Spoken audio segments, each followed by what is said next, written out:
Not me, but a buddy found a young kid, 16 I think, in the process of trying to hang himself about 5 years ago. He was hooking a makeshift noose up to a tree. Upon seeing my friend, he stopped. My buddy talked with him, and they walked and talked. The lad was gay, and his parents and his family had disowned him when he came out to them. My buddy and his wife let him stay with them for a few weeks until he moved to a family member's house. They are still firm friends to this day. I was camping in Norway during the summer a couple of years back. One morning, while I was half asleep, considering to get up or not, the tent suddenly started to shake violently. My first thought in my mind was that it was a random hiker messing around with my tent, so I shot out of the tent in my pants to confront the foe. I was greeted by over 100 caribou surrounding my tent. Turned out the bravest reindeer tripped over the lines of my bright orange high visibility tent. Not me, but one of my friends went on a solo fly fishing camping trip for the weekend. He was in the middle of a creek fly fishing and kept hearing the weird garbled sounds come from the creek. So eventually, he decided to go check it out when he took a break for lunch. It turned out to be a guy that had tried to commit suicide by shooting himself, but he was still alive. My friend hauled ass back to service to call 911 and had to hike back in to show the cops and medics where the guy was. Never found out what happened to him, but my buddy was so freaked out that he had been that close to a dude that was just lying there for hours dying. Near where I live, this big ravine with a stream lies at the bottom. A few years back, this guy my parents knew decided that he didn't want to live anymore and went down to the ravine to end it. Took a shotgun and put it to the bottom of his chin and pulled the trigger. Thing was, at the last moment, he realized that he actually wanted to live and tried to pull the shotgun away. It was too late to not go off, but he was too slow to fully miss the blast, and it ended up blowing off his face. He then painstakingly crawled out of the ravine, something like 100 feet, not straight up, but steep enough that I wouldn't want to walk down it, without his face, into the street. At just that moment in time, as he was crawling out of the woods, an ambulance just happened to be driving by and saw him. Had he not gotten help right then, he would have died from sheer blood loss. When I was a kid in the mid-90s, my friends and I were hiking around in the woods behind our house on some timber property and found an abandoned farmhouse. The weird thing was that the house had been left very suddenly. There was still unopened mail and magazines sitting on the coffee table, all dated back to the same date in the 1950s. Sheets and blankets still on the beds, clothes still in the drawers, pantry full of canned and jarred food, half of it exploded or leaking after so many years. Dishes in the sink, dishes on the table, unburned candles still sitting out waiting to be used. A fridge outside full of food that had turned to muck and dust. After exploring the house for a while, we checked out the farm. The chicken coop had dozens of chicken skeletons, wrapped in desiccated skin or even picked bare. There were 2 pig skeletons in a pen, and the remains of a horse and several cows in the surrounding pasture. A tractor was parked in the garage and was in great shape for its age. It didn't occur to me as a kid at the time, but aside from the house having been left so suddenly, it was really remarkable that the entire place was undisturbed. There was no vandalism, no sign of entry, and as far as I could tell, we were the first people to set foot in there for over 40 years. I had a relative that would seek out ghost towns, and I went with him on a few of his excursions. Most of the time, you would find ones that were relatively well known. Things would be overgrown, but there would be signs of squatters, campers, hunters, vandalism, etc. One time, he found out about a very small town that was abandoned in the 20s. After a ton of research, he loaded up supplies and planned a hike to see if he could find it. After several unsuccessful attempts, solo attempts, he brought me along. The hike started out on an old abandoned railroad junction that was itself 5 to 10 miles off the road. We followed a rail line for about 5 miles that kept diminishing as we went. Eventually, we got to a point where there was no longer any sign of the railroad line, and we kept going. He was an experienced hiker, and he had a plan where he wanted to go this time. After about 15 or so more miles, we found it. The town itself was very small. I think there were about only 5 houses and a really small general store. Think about the size of a small convenience store. The houses were in relatively decent condition, and a couple of them had been abandoned very quickly. Furniture and pictures all left behind, clothes and other belongings packed but not taken. It was surreal. We found a letter that was dated from 1922, which was about the time that he speculated the town was abandoned. The store had some product left on the shelves, but this was not like a store in the traditional sense. Maybe more like a trading post. There were a few advertising signs and a few boxes of soap flakes and canned items that we couldn't quite make out. I guess the story was that the town existed because it was on a rail line. There was a grain storage facility that originally was located only a few miles away on the rail line. My uncle speculated that the people in the town either owned or ran the grain facility. Well, the grain facility burned down and the rail line was diverted away. Thus, the little town or outpost died. Or it could have been that the rail line diverted and then the grain facility burned down later. Either way. Like I've said, I've been to a few ghost towns before. This was unlike anything I'd ever seen. The people that lived there were relatively well off. Not rich necessarily. This did not appear to be a farming community like you would expect it to be. Everything just looked like it was frozen in time. There were no roads anywhere nearby, and the closest paved road was probably 30 miles away at most. It is possible that we were one of a handful of people who saw that place since it was abandoned. This place was out in the middle of nowhere. My uncle found out about the town by seeing a reference to it on a very old railroad map. Again, these were railroad lines that hadn't been used in well over 50 years. I was like 12 and lived near the sand dunes. We used to hike there all the time. My grandmother came to visit, so we both went on a hike, and I see this weird circular rock in the sand. I point it out to my grandmother, and she goes over there and starts removing the sand around it, and she notices blood on the rock. She then pulls it out of the sand, and it's a human skull. We reported it to the police. So what happened was that this dude was killed by his roommate, and he cut him into 5 pieces and buried each part in a different location in the sand dunes. We found the last missing piece, his skull. We were on the news, and that's a pretty cool memory I have of my grandmother. I was hiking in the woods on a property my father rented as farm ground with my older brother. After a while, we noticed a sickly sweet smell. Being farm kids, we knew what this was. Something dead and left to rot. As we kept walking, we entered a marsh-like area. Soft, squishy ground and very tall grass. We had walked through marsh areas like this before, so we walked on the large grass clumps, being very careful where we placed our feet. After making it to a large clump of solid ground, I look up and find a massive pile of skinned animal carcasses. The pile was easily over 10 feet tall, with a 15-foot circumference. It comprised of every animal you can think of: rabbit, fox, coyote, deer, weasel, cats and dogs, raccoons, possums, and others I couldn't even recognize. The old man that owned the land trapped year-round for anything he can get. He just kept throwing the carcasses in the same pile year after year. After we left the area, it dawned on me. The marsh was not in a lowland like most marshy places.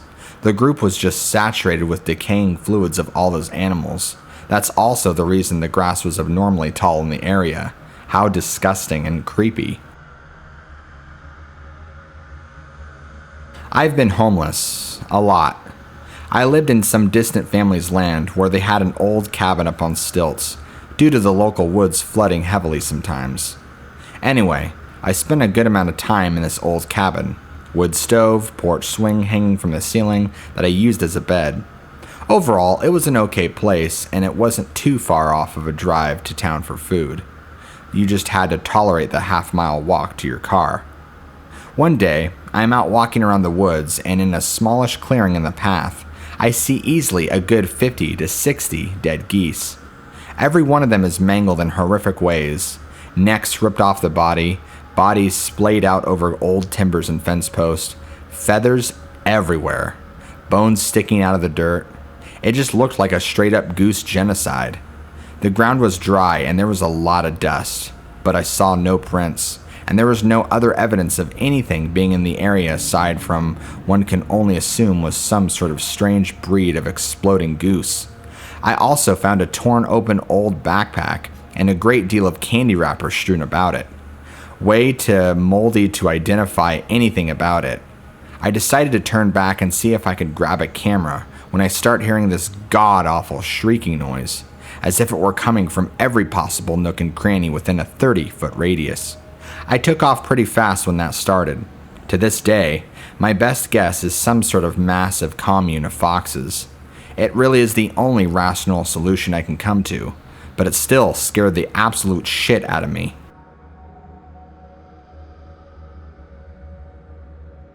My parents own a small cabin and some land out in a remote area of Alberta. One day, we came across a bunch of inukshuks, which are large stones stacked on each other to resemble, in this case, people. They were all dressed up, some in little girl dresses, children's jumpers, safety vests, parkas. Some even had hats on them, and all of them were seriously creepy.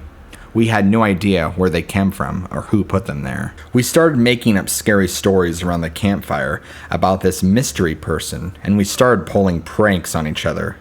Inukshuks suddenly erected overnight outside of a friend's tent. Lots of scary Blair Witch stuff to kind of freak each other out. My mom went to this social event that the farmers and ranchers in the area put on every year. She mentioned the Inukshuks to an old couple, and they told her that their adult son, with a variety of mental disorders, put those up. Apparently, they calm him down, and it's very therapeutic for him. It was nice to know that a real person put those up, and not evil forest spirits, or some sort of axe murderer. Not really camping, but as kids, we lived in a new neighborhood. It was next to about 400 acres of woods and old farmland. There were several abandoned buildings and houses and barns, equipment, and just random junk. It was great to grow up there, as we spent nearly every day exploring the area. But there was one house off the main road, but about 200 yards into the woods precisely. It looked abandoned, but a woman lived there. We found out the hard way by trying to get into the house during the day, and she came out screaming at us to get the hell off her property. She was scary looking, scary as hell to be exact. She wore a dirty dress and had gross stringy hair, and looked like she hadn't showered in years. She looked to be in her 30s. Needless to say, we stayed away from her most of the time. We also never told our parents because we knew that they wouldn't let us play back there anymore. We did go back there sometimes. We named her Crazy Mary, and we'd spy on her and dare each other to get as close as possible. Even then, we never got closer than 100 feet from her house. About 10 to 12 years later, I am home from college, and my mom tells me about how they took this woman to the mental hospital. Apparently, she lived there this whole time with her dead mother and father propped up in the chairs in the living room. They figured the parents were dead for well over 15 years, but died of natural causes, and Mary had propped them up in the chairs after they died. That meant that they were probably freshly dead when we got chased away by Crazy Mary. This happened to me roughly 2 years ago. I was taking the garbage out one clear, warm August morning, and as soon as I stepped outside, it was like the world around me had died. There was no sound whatsoever. No birds, no wind whipping through the trees, no bugs, no cars in the far-off distance, nothing. And what sound I was making actually sounded kinda dull, muted. It was as if someone had turned the volume dial down on the outside world. The inside was fine, just outside. After being outside for about 10 minutes or so, it was like an explosion of sound happened. Suddenly birds are chirping, the wind is blowing through the trees, and I could hear cars. It was a surreal experience. Camping at Yellowstone, Grand Tetons a few years ago, he set up our camper at an actual site and decided to do some 2-day-long backpack trips into some of the longer trails. The second one we went to was the Cascade Canyon. Absolutely beautiful. So get about 10 miles into the 22-mile loop and decide to set up our tent here since it was getting dark. We cook some food and chill for a bit before heading to bed. Around 2 a.m., we're all awakened by something just outside of our tent. My mind immediately jumps to bears or wolves or something. Then it starts talking. I will never forget it. "I think there's 3 or 4 in the tent. Let's just get out of here." None of us could sleep the rest of the night. At the crack of dawn, we hightail it out of there. Made excellent time, of course. Hiked the 12 miles in about 3 hours and got to the ranger station. Reported what happened, and they said they had received a call similar to our story in the middle of the night. They sent rangers into the trail at dawn. Never did found out what was going down. Didn't hear of anyone getting hurt, but then again, I didn't really want to look into it. One afternoon, I was completing this 14-kilometer, 5-hour hike on the edge of town.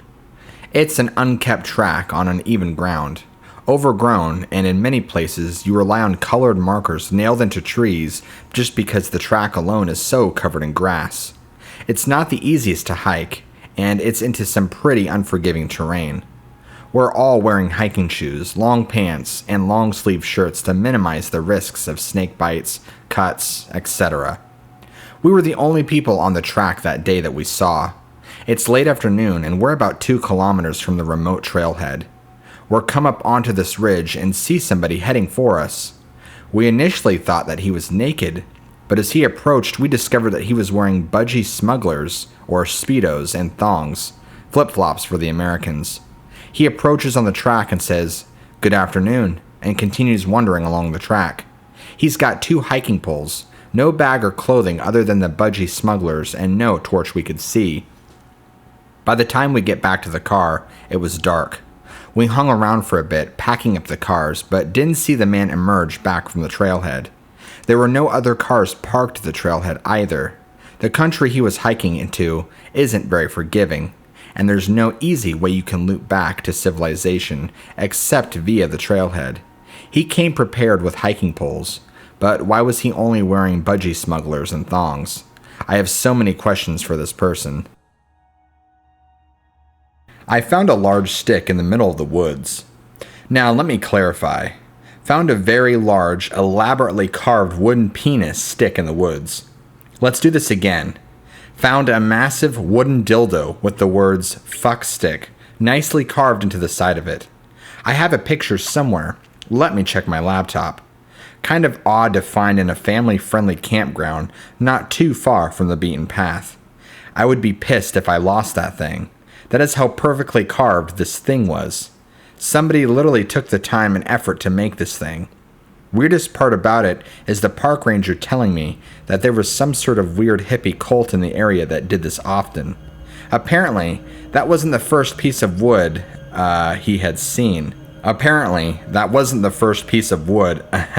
He had seen.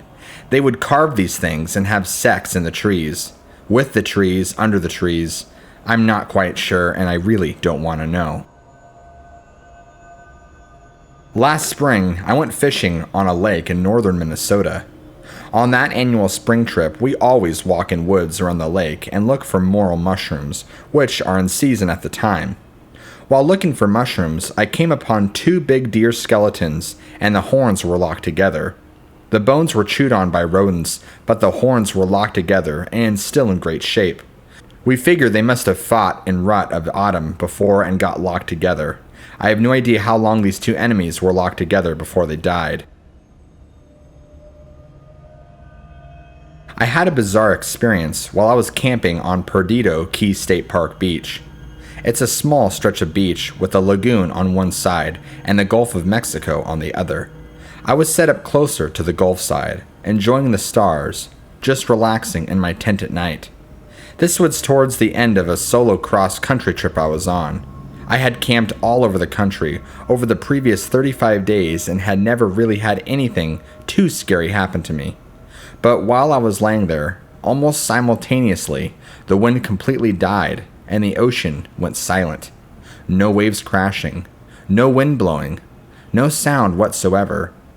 I never truly understood the term deafening silence until that moment. For some reason, my body's response was complete and utter fear.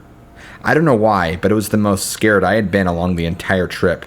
I was waiting for something horrible to happen.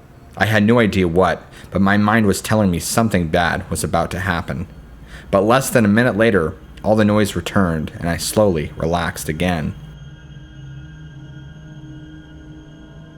Not creepy, but definitely weird. I took my children camping at a state park with campsites around a lake. It wasn't primitive camping, more like set up your tent with the car parked 20 feet away camping. We're sitting around the campfire after sunset making s'mores when a car pulls up to the campsite next to us. It's about 35 yards away and it's dark, so we can't see who our new neighbors are. I feel a little bad because they have to use the headlights on their car just to see what they are doing while they set up their tent. I wanted to offer help, but with children and an open fire, I thought my attention would be best used right where I was at. So later, we put out the fire and everyone goes to bed in their tents. I don't think about the campsite neighbor anymore or anything like that. In the morning, just as the sun is rising, there is beautiful music coming from across the lake. It was a solo performance using low brass.